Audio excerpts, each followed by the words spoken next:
사무엘기하 14장. 왕의 마음이 압살롬에게로 쏠리는 것을 스루야의 아들 요압이 알았다. 요압이 드고아로 사람을 보내어 거기에서 슬기로운 여인 한 사람을 데리고 와서 부탁하였다. 그대는 초상당한 여인처럼 행동하시오. 몸에는 상복을 입고 머리에는 기름도 바르지 말고 이미 오랫동안 죽은 사람을 애도한 여인처럼 꾸민 다음에 임금님 앞으로 나아가서 내가 일러주는 대로 호소하시오. 요압은 그 여인에게 할 말을 일러주었다.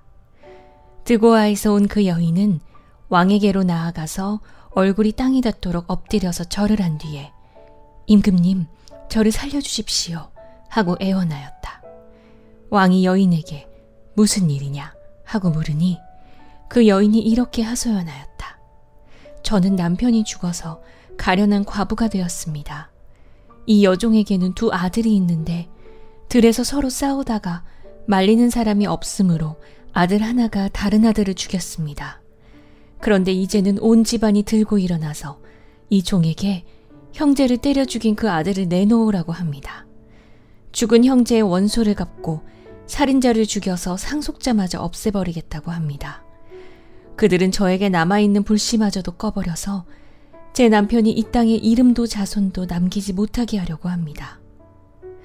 다 듣고 난 왕은 여인에게 말하였다. 이 문제를 두고서 내가 직접 명령을 내리겠으니 집으로 돌아가거라. 그러나 드고아 여인은 왕에게 아뢰었다. 우리의 높으신 임금님께서 무엇을 하시든지 이 일에 있어서 허물은 저와 제 아버지의 집안에 있습니다. 임금님과 왕실에는 아무런 허물이 없습니다. 왕이 대답하였다. 누구든지 너를 위협하거든 그를 나에게로 데리고 오너라. 아무도 너를 괴롭히지 못하게 하겠다. 여인은 또 간청하였다.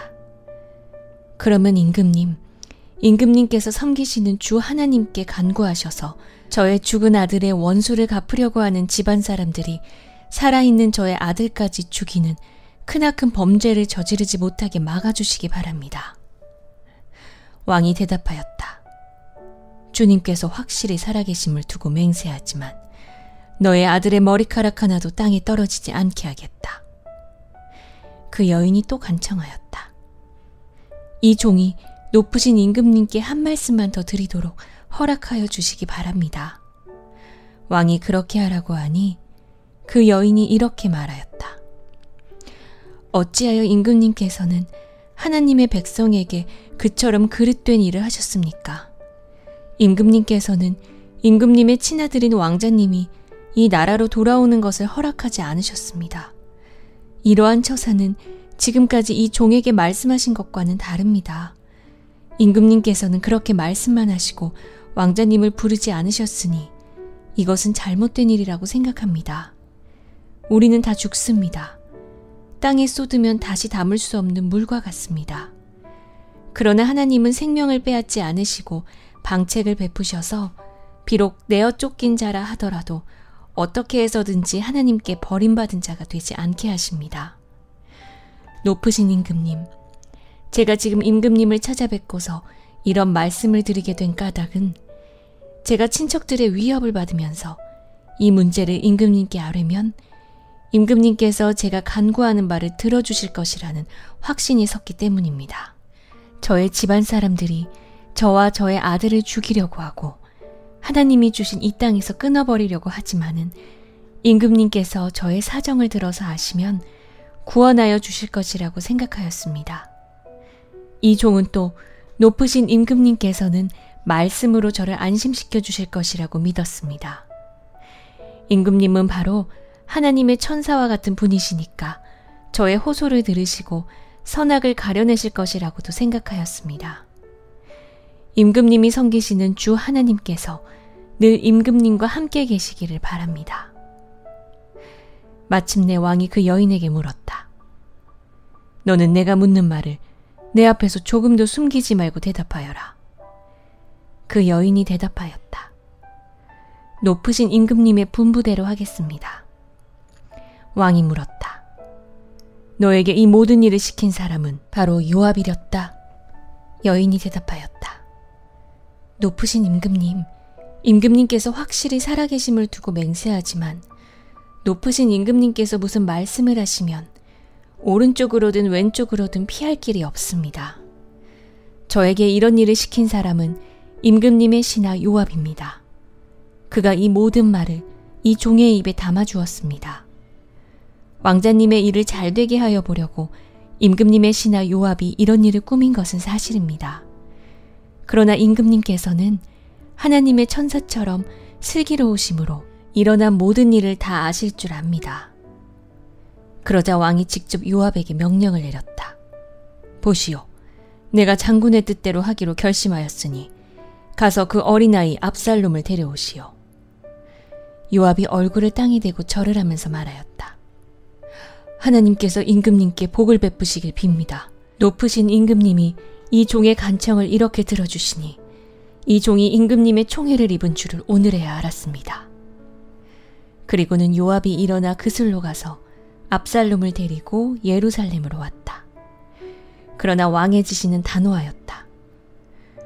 그를 집으로 돌아가게 하여라. 그러나 내 얼굴은 볼 수 없다. 그리하여 압살롬은 아버지에게 인사도 하지 못하고 자기 집으로 돌아갔다. 온 이스라엘에 압살롬처럼 머리 끝에서 발끝까지 흠잡을 데가 하나도 없는 미남은 없다고 칭찬이 자자하였다.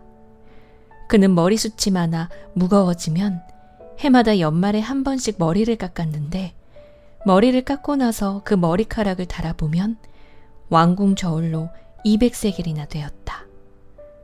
압살롬에게는 아들 셋과 딸 하나가 있었다. 그 딸의 이름은 다말인데 생김새가 아주 예뻤다.